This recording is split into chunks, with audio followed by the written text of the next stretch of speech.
యాక్చువల్‌గా 'పవన్ కళ్యాణ్' గారితో మీ పరిచయం లేదా ఫస్ట్ సినిమాకి పనిచేసినప్పుడు అంటే ఆయన ఎంత పెద్ద టెక్నీషియనో చాలా మందికి తెలీదు. ఒక హ్మ్. స్టార్‌గా అందరికి తెలుసు గానీ, హ్మ్. సబ్జెక్ట్ మీద ఆయనకి మంచి గ్రిప్ ఉంటది. హ్మ్. సో, మీలాంటి టాలెంటెడ్ ఎడిటర్ల దగ్గరికి అలాంటి ఒక హీరో వచ్చి సబ్జెక్టివ్‌గా మాట్లాడుతున్నప్పుడు మీకు బాగా ముచ్చటగా అనిపిచ్చేదా? లేకుంటే ఆ ట్రావెలింగ్ ఎలా తీసుకునేవాళ్ళు మీరు? చాలా క్లోజ్‌గా ఉండేవారండి ఆయన. ఆ! ఏటీ రూమ్‌లో ఆయనే ఉండేవాడు. హ్మ్. ఆయన సినిమాల వరకు ఆయనే ఏటీ రూమ్‌కొచ్చేవాడు. ఓకే. ఆయనే సాంగ్స్ అన్నీ షూట్ చేసుకుండేవాడు. హ్మ్. ఆయనే ఫైట్‌లన్నిటికి ఆయనే కంపోజ్ చేసేవాడు. ఓకే. మాస్టర్‌లోనే ఎవరున్నా సరే మేజర్‌గా ఆయనే ఉండేవారు. ఆయన టచ్ ఉండేది. ఆయన ఎలా కావాలనేది మాకు చెప్పేవారు. మేము చేసి పెట్టేవాళ్ళని. హ్మ్. ఆయన దగ్గర నేను చాలా నేర్చుకున్నాను. ఎడిటింగ్ సైడ్ అయితే. అవునా? మంచి టెక్నీషియన్ ఆయన. హ్మ్. బాగా వింటారు. ఆయన సినిమా వరకే ఆయన. ఇంకొక సినిమా అవన్నీ ఏం పట్టించుకోరు ఆయన అసల. హ్మ్. అన్ని సినిమాలు చేస్తున్న ఏ రోజు నన్ను ఆ సినిమా ఎలాగుందని అడిగింది లేదు. ఆయన సినిమా వరకు ఆయన చేసుకుండేవారు నీట్‌గా. ఆయనే పక్కన ఉండేవారు. ఆయనకి ఏం కావాలో చెప్తే మేము ఎడిట్ చేసి చూపించేవాళ్ళని.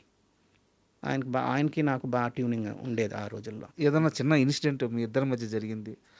మీకు పవన్ కళ్యాణ్ గారి మధ్య ఒక క్యూట్ మూమెంట్ గాని, లేదా ఒక సబ్జెక్టివ్ మూవ్‌మెంట్ అని డిస్కషన్ కాదండి. గాని డిస్కషన్‌లు ఉంటాయండి. ఆ డిస్కషన్ ఏదన్నా ఒకటి షేర్ చేస్తారా? ఇప్పుడు అంటే 'తమ్ముడు' సినిమాకి 'ట్రావెలింగ్ సోల్జర్' సాంగ్ ఉంది. ఆయన ప్రిపేర్ అయ్యే సాంగ్.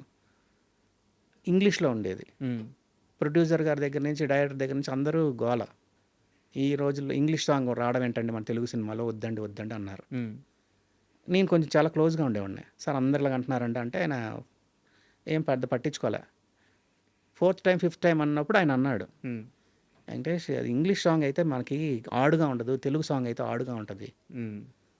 బయలుదేరు వీరుడా అంటే ఎలాగుంటది? అది కాదు ఇంగ్లీష్‌లో అయితే మీకు అది బావుంటది. నా మాట వినండి అన్నాడు ఆయన. హ్మ్. ఇలాంటివి ఉంటాయండి డిస్కషన్స్. ఇప్పుడు 'ఖుషీలో' ఫస్ట్ సినిమా 'ఏ మేరా జవాన్' ఫస్ట్ అవును. హిందీ సినిమా అంటున్నారు అందరూ. తెలుగు సినిమా, హిందీ సినిమా ఏంటి సార్ ఇది అని అన్నారు. హ్మ్. ఆయన వినలేదు. ఆళ్ళకి తెలీదు అదే మోడర్న్ అవుద్ది చూడని అన్నాడు ఆయన. హ్మ్. అదే ఆయనకి ఆడిటోరియం పల్స్ బాగా తెలుసు ఆయనకి. అవే ట్రెండ్ సెట్ అయినాయి. ట్రెండ్ సెట్ అయ్యాయి. అవును. అలా. అలాగా ఉండేవి. అవన్నీ చెప్తారు ఆయన మాకు. మేము నేర్చుకున్నవి అవన్నీ ఆయన హ్మ్. దగ్గర నుంచి. బట్ ఆయన డైరెక్టర్‌గా తీసిన 'జానీ' మూవీస్ ఆ! ఆహ్, చాలామంది అప్పట్లో ఎంత పెద్ద ఎక్స్‌పెక్టేషన్స్ అంటే మూవీ మీద. బట్ నాకు తెలిసినంత వరకు మీరు ఆ సినిమాకి పని చేసి ఉండాల్సింది ఎందుకో మిస్ అయింది అని చెప్తారు. మీకు కథ కూడా చెప్పినట్టు గుర్తు. కథ చెప్పారాయన. ఎందుకు మిస్ అయింది? అంటే ఆయన్నే అడగాలి. అది ఎందుకు ఈయలేదు సినిమా అనేది. హ్మ్. కథ చెప్పారాయన. కథ చెప్పని జరిగింది. కొన్ని కారణాల వల్ల ఎందుకో మేము చేయలే. సో, మీరు మంచిగా సినిమాని జడ్జ్ చేస్తారు కాబట్టి మీరు చెప్పండి. ఆ 'జానీ' మూవీ మీకు స్టోరీ చెప్పినప్పుడు మీకెలా అనిపించింది? ఆడొద్దనిపించిందా? నేను చెప్పిన కథ నేను 'జానీ అమ్మ నాన్న తమ్ముళ్ళమ్మాయి' ఒకసారి రిలీజ్ అయిందండి. సార్.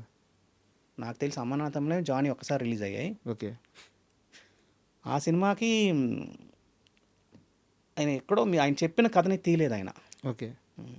ఆయన మాకు చెప్పినప్పుడు కథ 'జానీ' కథ అంటే నేను చెప్పొచ్చో చెప్పకూడదో నాకు తెలీదు. సార్. ఆయన అనుకున్న కథ రాలేదన్నది ఆయన చెప్పిన నెరేషను హ్మ్. ఆయన వేరే సినిమాగా వచ్చిందనేది నేను అనుకుంటున్నాను. నాకు చెప్పిన కథ అయితే అదే ఇంకా కథలో కూడా మార్పులొచ్చినాయి. బాగా మార్పులొచ్చాయి. మార్పులొచ్చినాయి. ఓకే.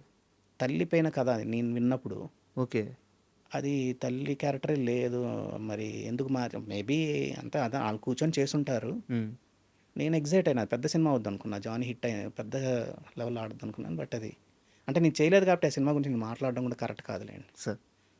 దానికి ఏవో కారణాలు ఉండుంటాయి వాళ్ళకి. అయితే 'పవన్ కళ్యాణ్' గారి అంటే పక్క మనిషిని గమనించడం, అతని హ్మ్. అవసరాన్ని గుర్తించడం, హ్మ్.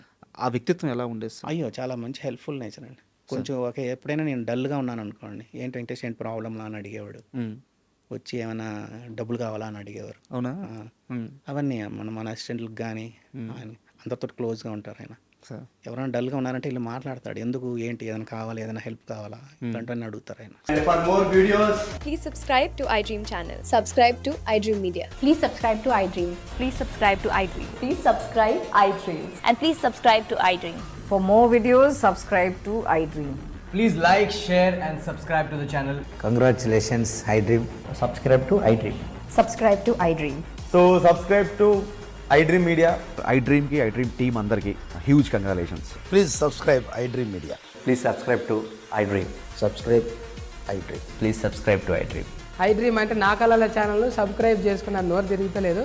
మీరైతే గంట గుర్తు కొట్టండి. For more such videos, please subscribe to iDream. Subscribe to iDream. Please subscribe to iDream. Please subscribe iDream Media. Please do subscribe to iDream. Please subscribe to iDream Media. For best entertainment and information, please subscribe iDream. And don't forget to subscribe to iDream.